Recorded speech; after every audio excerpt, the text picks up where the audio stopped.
Assalamualaikum warahmatullahi wabarakatuh. Kami dari kelas C, Pendidikan Sosiologi, ingin memaparkan materi kami yang berjudul Postmodernisme dan Pengaruhnya Terhadap Islam. Mata kuliah Sosiologi Postmodern. Perkenalkan, nama saya Novia Andini sebagai moderator. Nama saya Indrawati Ena. Nama saya Marcelinus Lagenjaha. Nama saya Neneng Nurul Iftitah Maja. Nama saya Suryati Moresi. Nama saya Ramadan Bakir. Dosen pengampu Syahrul Qadir, SPD, MPD. Sebelum masuk ke materi, jangan lupa ya, like, comment, and subscribe.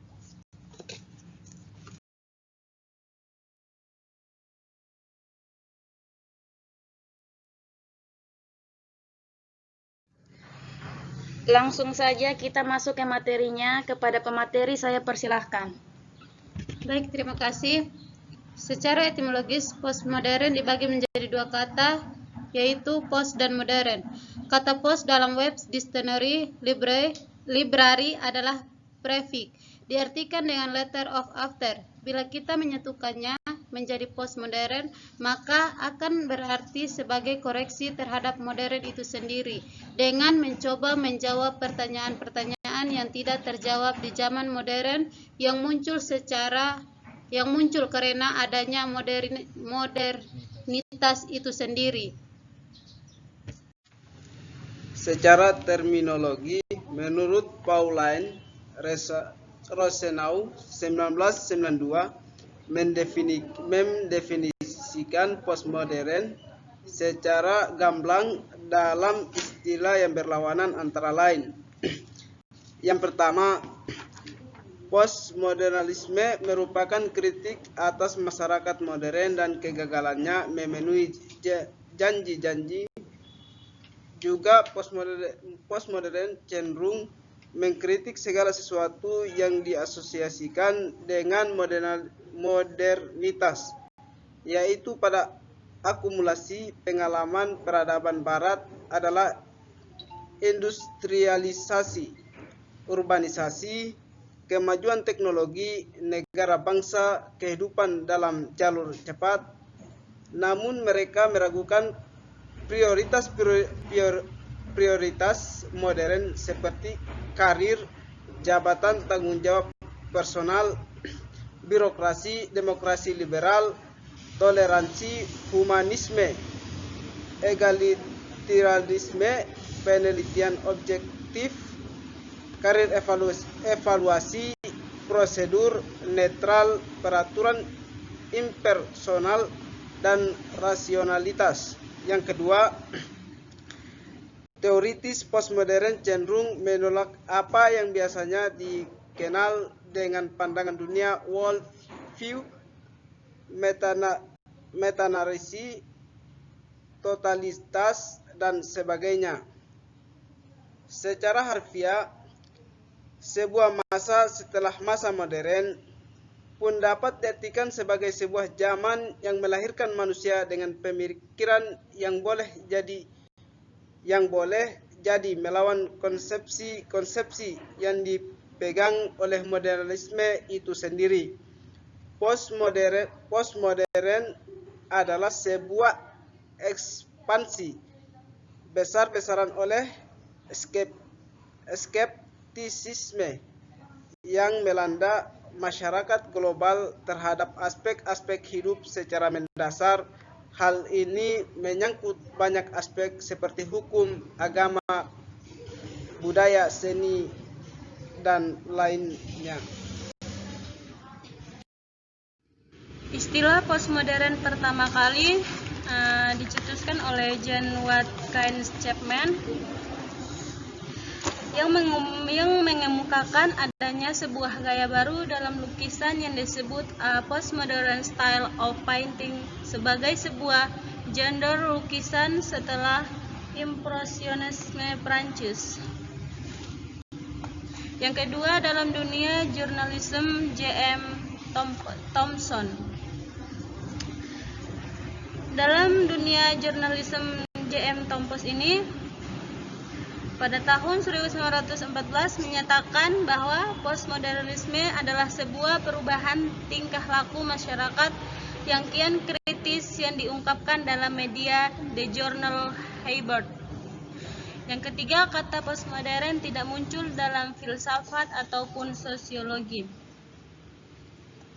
Wacana postmodern ini pada awalnya muncul dalam arsitektur dan kemudian juga dalam sastra. Arsitektur dan sastra postmodern lebih bernafaskan kritik terhadap arsitektur dan sastra modern yang dipandang sebagai arsitektur totaliter, mekanis, dan kurang human. Artinya, kritik terhadap seni arsitektur dan sastra modern ini menjadi kritik terhadap kebudayaan modern pada umumnya yang dikenal sebagai era postmodern. Terus yang keempat, benih postmodern pada awalnya tumbuh di lingkungan arsitektur. Charles Jacques dengan bukunya The Launch of Postmodern Architecture 1975 menyebutkan postmodern sebagai upaya mencari pluralisme gaya arsitektur setelah ratusan terkukung satu gaya. Yang lebih penting, ia berdiri sebagai gambaran modernisme yang menggunakan teknologi untuk menciptakan masyarakat utopia demi kesejahteraan manusia. Tetapi para penghuninya menghancurkan bangunan itu dengan sengaja. Pemerintah mencurahkan banyak dana untuk merenovasi bangunan tersebut.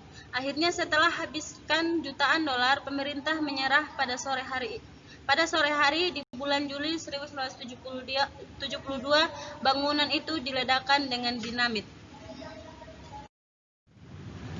Posisi agama dalam dunia postmodernisme. Menurut Hamid Fahmi Zarkasyi, agama tidak lagi berhak mengklaim punya kuasa lebih terhadap sumber-sumber nilai yang dimiliki manusia seperti yang telah diformulasikan oleh para filosof. Jadi, agama dipahami sebagai sama dengan persepsi manusia sendiri yang tidak memiliki kebenaran absolut. Oleh sebab itu, agama mempunyai status yang kurang lebih sama dengan filsafat dalam pengertian tradisional. Dari kesalahan epistemologi, postmodernisme kemudian menjadi tantangan berat dalam umat Islam saat ini. Tantangan postmodernisme bagi umat Islam semakin berat ketika paham ikutan yang dibawa postmodernisme kemudian dijadikan sebagai landasan berpikir para sarjana Islam semacam Muhammadiyah, Abid Al-Zabri, Muhammad Arkoun, Hasan Hanafi, Nasar Hamid Abu Zaid, Muhammad Syahrul, dan lain-lain. Di tangan para sarjana Islam kontemporer ini, postmodernisme berhasil menancapkan pengaruhnya dalam kajian Islam. Doktrin-doktrin postmodernisme yang menjadi tantangan berat bagi Islam. Yang pertama, nihilisme. Yang kedua, relativisme. Yang ketiga, pluralisme. Dan yang terakhir, liberalisme. Yang pertama, nihilisme, yaitu doktrin yang digunakan para postmodernis adalah konsep mereka tentang nilai. Program postmodernisme adalah penghapusan nilai dan penggusuran tendensi yang mengganggukan otoritas. Hal ini dengan mereduksi makna nilai yang dijunjung tinggi dan dinilai sebagai absolut oleh agama dan masyarakat. Pertama kali diperkenalkan oleh Nietzsche 1944 sampai 1900. Dalam karyanya Will to Power, Nietzsche menggambarkan nihilisme sebagai situasi di mana manusia berputar dari pusat ke arah titik X. Artinya, nilai tertinggi mengalami devaluasi dengan sendirinya. Yang kedua, menurut Heidegger, pada tahun 1889 sampai 1976, dengan nada yang sama mendefinisikan Nihilisme sebagai suatu proses di mana pada akhirnya tidak ada lagi yang tersisa. Bagi Heidegger, tetap ada perbedaan ontologis antara being yang sesungguhnya dengan being para pengada. Artinya semua hal adalah tentang penafsiran. Itulah sebabnya kebenaran pun harus dilihat sebagai suatu yang ambigu.